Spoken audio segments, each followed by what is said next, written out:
Napag-usapan natin ang patungkol sa pagpe-prepare nitong si Feldway kasi na-judge niya na masyadong delikado itong si Yuki Kagurazaka. Masyado itong malaking threat sa kanilang plano kaya kailangan niya na i-take out na agad ito ngayon bago pa ito maging mas malaking problem in the coming future. Pero bago natin simulan itong video na ito ay i-roll muna natin ang intro. Hello everyone and welcome to my channel, ang inyong source ng Tagalog na Tansura Contents. Sa channel na ito ay pinag-uusapan natin ang mga nangyayari sa may Tansura universe. So without further ado, let's get into the video.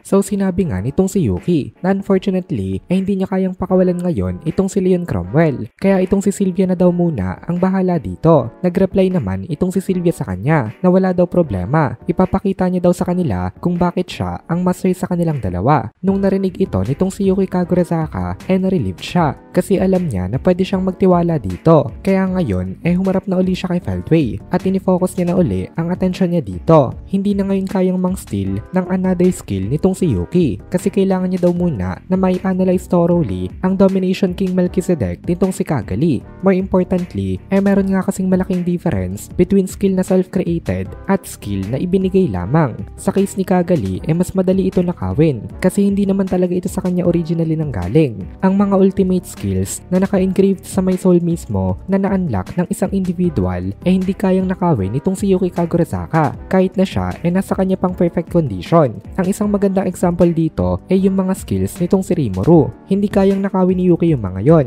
kasi wala namang ibang tao na nagbigay sa kanya ng mga skills niya. Ang lahat ng mga skills ni Rimuru sarili niya nakuha. So ang tanong kaya bang nakawin ni Yuki yung skill nitong si Leon Cromwell after niyang mai-analyze yung kay Cagalli? Ang sagot posible daw pero hindi sure itong sagot na ito. Maaaring may chance na ma-steal yun ni Yuki kasi si Leon ngayon walang sariling ego pero kung hindi manipulated itong si Leon Cromwell hindi yun posible. So sinabi nga ni Yuki na hindi niya kaya pero alam niya na hindi dito basta-basta na maniniwala itong si Feldway kasi kung siya daw nasa kalagayan nito magiging skeptical din siya at mas safe na i-assume na kaya ulit gawin yon nitong iyong kalaban kasi nagawa niya na nga ng isang beses kaya mag-iingat daw itong Phantom King dahil baka ultimate skill niya naman next ang manakaw nitong si Yuki Kagurazaka. So ngayon hindi pwedeng maging careless itong si Feldway kaya hindi ito basta-basta nasusugod sa kanya. At dahil doon, lalong tatagal itong kanilang battle. Kaya tactical victory ito para kay Yuki Kagurazaka. Kasi sa pagtagal nga ng battle, paglaki ng chance na makarating na dito ang kanilang mga reinforcement. So kampante na halos itong si Yuki nang biglang humalakhak ng malakas itong Phantom King. Sabi ni Feldway,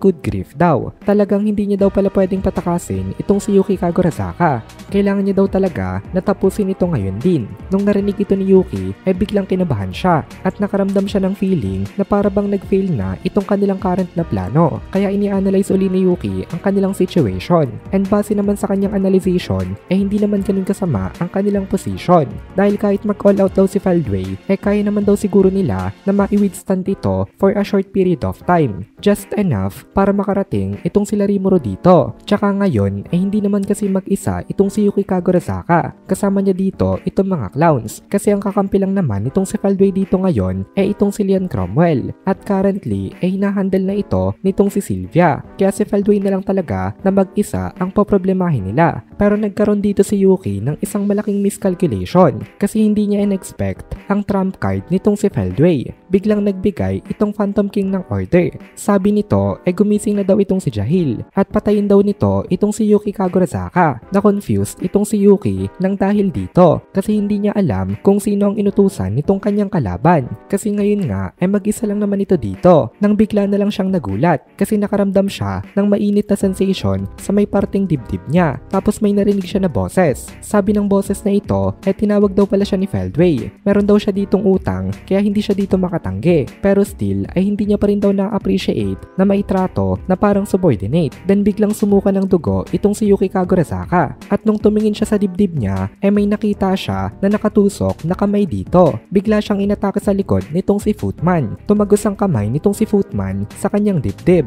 kaya sumigaw itong si Cagalli. Sabi nito, ano daw ang ginagawa nitong si Footman? Pero hindi pala si Footman ito, kasi tumawa ito in a very evil manner sa kanila. Sabi nito, manahimik daw itong si Kazareyam dahil itinapon daw nito ang pangalan at appearance na ibinigay niya sa kanya. Tapos nag-release itong si Footman ng napaka-evil na aura. Napaluhod naman itong si Yuki Kagorazaka. As a saint, meron na itong si Yuki na complete control sa kanyang body kasi isa na nga siyang spiritual life form. Kaya nagawa niya mapigilan ang pagdurugo ng butas ng dibdib niya. Pero kahit na napigilan niya yung pagdurugo, hindi ibig sabihin nun na hindi siya nagtamo ng damage. Severe pa rin itong injury na ito. Kung isa lang siyang normal na tao, instant death dapat ito sa kanya. Pero buti na nga lang at isa na rin siyang awakened human. Nung nakita nito na buhay nga itong si Yuki Kagorazaka, nagsalita uli siya. Sabi nito, buhay pa rin daw pala itong si Yuki. Talagang mukhang napaka-troublesome daw nitong piece of trash na ito. Wag na daw siya nitong pahirapan. Pagkasabi nito ni Footman, sinipa niya itong si Yuki. At dahil doon,